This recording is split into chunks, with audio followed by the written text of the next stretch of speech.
सभी को नमस्कार। मैं नीरज प्रस्तुत हूँ आप सभी के समक्ष इकोनॉमिक्स की अगली कक्षा में। आज हम देखने वाले हैं राष्ट्रीय आय।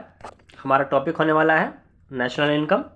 बहुत ही इंपॉर्टेंट टॉपिक है। जहाँ भी सामान्य ज्ञान पूछा जाता है वहाँ पर राष्ट्रीय आय से एक दो प्रश्न ज़रूर बन जाते हैं। तो सामान्य सी बातें हैं, टू द पॉइंट चलेंगे। जैसे हमारे चैनल का मोटो भी है, do hard work with smart work. उसी को आगे ले चलते हुए हम आज ये टॉपिक करने वाले हैं। ठीक है, तो प्रारंभ करते हैं बिना समय को नष्ट किए। आगे चलेंगे हम। भारत की राष्ट्रीय आय और प्रति व्यक्ति आय की गणना का प्रथम प्रयास दादा भाई नौरोजी ने वर्ष 1867-1868 ईस्वी में किया था। पहला प्रश्न यहाँ पे मोस्ट इंपोर्टेंट आपका ये बनता है कि प्रति व्यक्ति आय की गणना का प्रथम प्रयास किसने किया था? तो आपका उत्तर होगा दादा भाई नौरोजी। ठीक है, इनको grand old man of India भी बोला जाता है। ठीक है, वयोवृद्ध। ठीक है, भी आए अगर प्रश्न तो आपका ये उत्तर होगा। ठीक है, एक ही तथ्य से दो चीज़ें बता दी मैंने आपको, दोनों चीज़ें याद रखिएगा। आगे चलेंगे। नौरोजी के आकलन के अनुसार वर्ष 1868 में प्रति व्यक्ति आय मात्र 20 रुपये थी। ठीक है, अगर क्वेश्चन पूछ लिया जाए कि नौरोजी जी ने जब प्रति व्यक्ति आय की गणना का प्रथम प्रयास किया था उस समय प्रति व्यक्ति आय कितनी थी? तो मात्र 20 रुपये। ठीक, उसके बाद एक और अर्थशास्त्री हुए एफ सिर्रास। ठीक है, इन्होंने वर्ष 1911 में प्रति व्यक्ति आय 49 रुपये बताया। ठीक है, उन्होंने भी गणना की होगी तो उनके अनुसार कितने आई? 49 रुपये उस समय में। ठीक है, स्वतंत्रता प्राप्ति से पूर्व इस दिशा में प्रथम आधिकारिक प्रयास वाणिज्य मंत्रालय आर्थिक सलाहकार कार्यालय द्वारा किया गया। ठीक है, उस समय उसके द्वारा भी किया गया था। ठीक, तो इंपॉर्टेंट बातें जो थी ऊपर मैंने बता दी हैं। टू द पॉइंट चलेंगे, चीज़ों को देखेंगे। ठीक है, फालतू डाटा मैंने नहीं पढ़ना, टू द पॉइंट चीज़ों को देखना है एग्जाम के पॉइंट ऑफ व्यू से। ठीक, वर्ष 1949 में, ईयर याद रखिएगा 1949 में भारत सरकार द्वारा नियुक्त राष्ट्रीय आय समिति के अध्यक्ष पीसी महालनोबिस थे। डॉक्टर आर गाडगिल तथा वी राव इस समिति के सदस्य थे।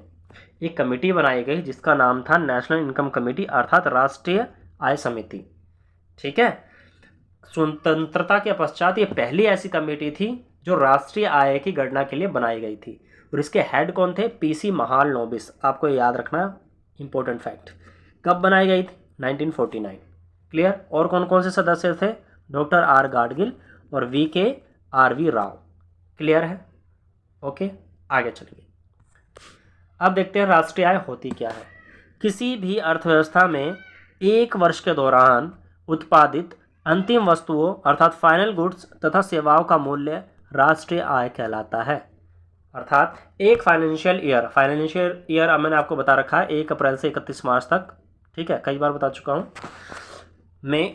उसके अंतर्गत जो भी फाइनल गुड्स अर्थात उत्पादित अंतिम वस्तुएं हैं, ठीक है, और सर्विसेज हैं, उसका जो मूल्य है वही आपका राष्ट्रीय आय है। क्लियर है? छोटी सी बातें सिंपल सी पता होनी चाहिए। आगे चलेंगे। आगे देखिए, भारत में राष्ट्रीय आय के आंकड़े वित्तीय वर्ष 1 अप्रैल से 31 मार्च पर आधारित हैं, जो पीछे ही बता चुका हूँ मैं आप लोगों को।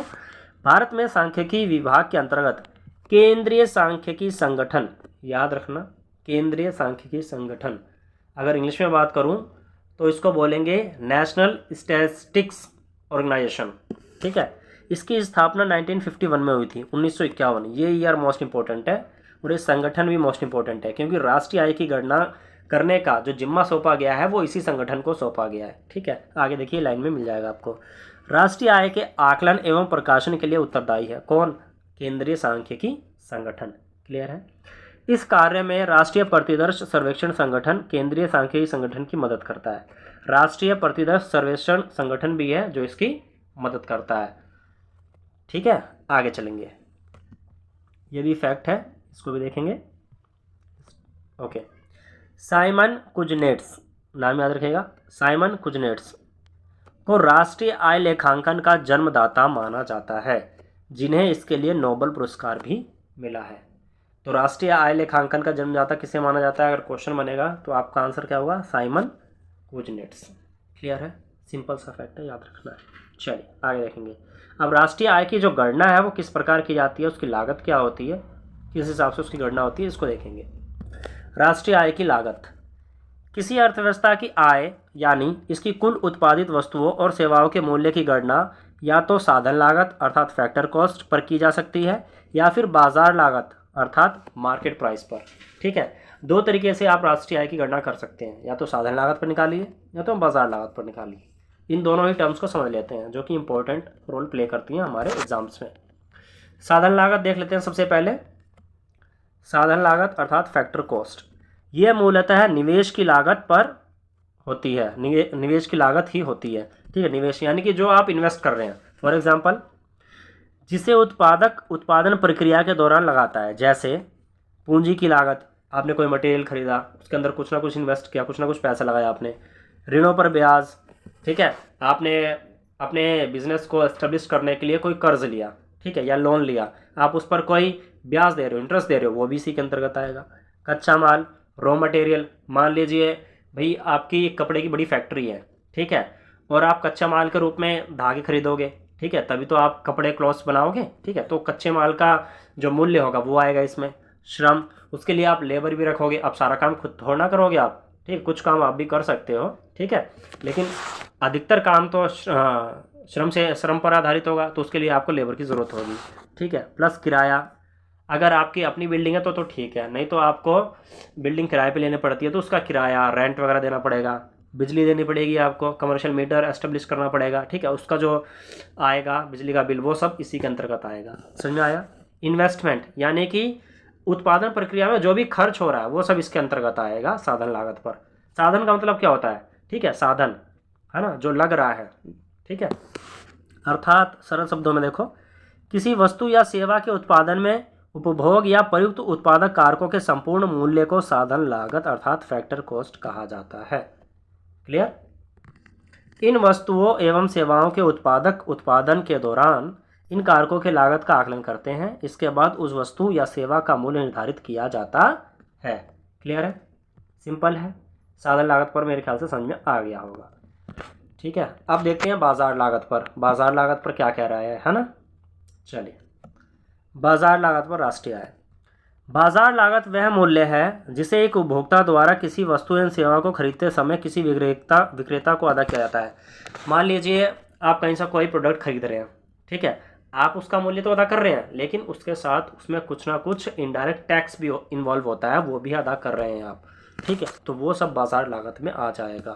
अगली लाइन देखिए, बाजार लागत वस्तु एवं सेवा की साधन लागत पर अप्रत्यक्ष कर, जिसके अंतर्गत सैनवेट, केंद्रीय उत्पाद शुल्क, CAST आदि जोड़ने के बाद निकाली जाती है। यानी बाजार मूल्य पर पहुंचने के लिए साधन लागत में सरकार को भुगतान किए गए कर को शामिल किया जाता है। अगर आपको बाजार लागत से साधन लागत पे आना है तो आपको सरकार को जो आप भुगतान कर रहे हैं उस कर को, उस टैक्स को आपको शामिल करना पड़ेगा। ठीक है, जबकि सरकार द्वारा दी गई अनुदान को साधन लागत से घटा दिया जाता है। सरकार द्वारा कुछ सब्सिडी प्रोवाइड की जाती है, आपको अनुदान दिया जाता है, ठीक है, तो उसको साधन लागत में से आप घटा दोगे। ठीक है, क्यों? क्योंकि साधन लागत निर्धारण के समय ही उसकी गणना कर ली जाती है। ठीक है, इसलिए हम उसको घटा देते हैं। क्लियर? बात समझ में आई? चलिए आगे चलेंगे, टू द पॉइंट चीज़ें देखेंगे। आगे हम देखेंगे राष्ट्रीय आय की विभिन्न अवधारणाएं तथा उनके बीच संबंध। यहाँ पे दो अवधारणाएं मूल रूप से देखनी है आपको। पहला घरेलू उत्पाद अर्थात डोमेस्टिक प्रोडक्ट, दूसरा है राष्ट्रीय उत्पाद अर्थात नेशनल प्रोडक्ट। सबसे पहले हम देखेंगे घरेलू उत्पाद क्या है। किसी देश की आर्थिक सीमा में स्थित निवासियों तथा गैर निवासियों द्वारा अर्जित आय को घरेलू उत्पाद कहते हैं। सिंपल है, किसी देश की आर्थिक सीमा है, जैसे आप अपने इंडिया को ले लीजिए। हमारे इंडिया में एक वर्ष में, ठीक है, जो यहाँ के निवासी है उनके द्वारा जो भी उत्पादित वस्तुएं हैं, जो भी मूल्य है उसका, ठीक है, वो, और प्लस जो हमारे आउट ऑफ कंट्री रहते हैं, इंडिया से बाहर रहते हैं, यानी गैर निवासियों द्वारा, ठीक है ना, गैर निवासियों द्वारा जो अर्जित आय है उन सबको मिला देंगे तो आपका वो घरेलू उत्पाद हो जाएगा। ठीक है, यहाँ देख लीजिए, घरेलू उत्पाद अर्थात घरेलू आय में निवासियों का हिस्सा प्लस घरेलू आय में गैर निवासियों का हिस्सा, दोनों चीज़ों को ऐड कर देंगे, आपका घरेलू उत्पाद डोमेस्टिक प्रोडक्ट आ जाएगा। ठीक है, आगे चलेंगे, इसको देख लेंगे अब। राष्ट्रीय उत्पाद है ना, नेशनल प्रोडक्ट, किसी देश की आर्थिक सीमा के भीतर तथा बाहर निवासियों द्वारा अर्जित आय को, अब यानी कि बाहर निवासियों द्वारा, इंडिया में नहीं, बाहर, इंडिया के बाहर, ठीक है, बाहर निवासियों द्वारा अर्जित आय को राष्ट्रीय उत्पाद या सकल राष्ट्रीय उत्पाद कहते हैं। देखिए नेशनल प्रोडक्ट आप कैसे निकालेंगे, घरेलू आय तो होगी, ठीक है, जीडीपी तो है ही, उसमें से आप क्या करोगे, माइनस करोगे, क्या माइनस करोगे, शेष विश्व को भुगतान की गई साधन आय, ठीक, ये माइनस करोगे और प्लस क्या करोगे, इसके अंदर प्लस करोगे आप शेष विश्व से प्राप्त की गई साधन आय, ठीक है, बाहर जो लोग रह रहे हैं उनसे आपको इनकम हो रही है ना, मिल रहा है, ठीक है। या सरल शब्दों में अगर मैं कहूँ, घरेलू आय में से जो आप शेष विश्व से निवल प्राप्ति कर रहे हैं ना, उसको घटा दीजिए आप, यहाँ लिखा है ना शेष विश्व से निवल प्राप्ति, इसको आप घटा दीजिए तो आपका राष्ट्रीय उत्पाद आ जाएगा, ठीक है। आशा है वीडियो आपको पसंद आई होगी। चैनल पर नए हैं तो चैनल को सब्सक्राइब कर सकते हैं, वीडियो अच्छी लगी हो तो लाइक कर सकते हैं और वीडियो को शेयर करना बिल्कुल ना भूलें। धन्यवाद।